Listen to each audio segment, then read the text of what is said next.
How to gain access to restricted applications. So in this tutorial, I'm going to tell you how you can gain access to those applications that are restricted in your geographical area. So first of all, you have to click on App Store and then go and search 1.1.1.1 4 times 1 and then click on search.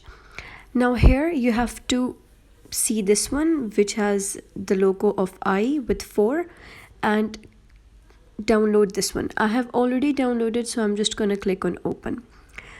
Now you just have to configure the VPN and click on next. Now here there is some commitment to privacy. You can just give it a read and click on accept. After that, you'll have to install the VPN profile. So just click on install VPN profile and then click on allow because you'll like to add VPN configurations.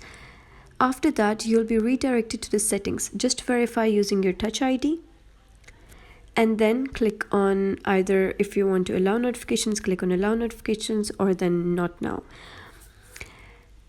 Click on allow. After that, you can just click on this toggle button and the VPN will be connected in short time. So this does not changes the country, but it changes the IP address. And now it's connected. Once you do this, after that, whichever application you'll go and download, it will be very easy for you to download.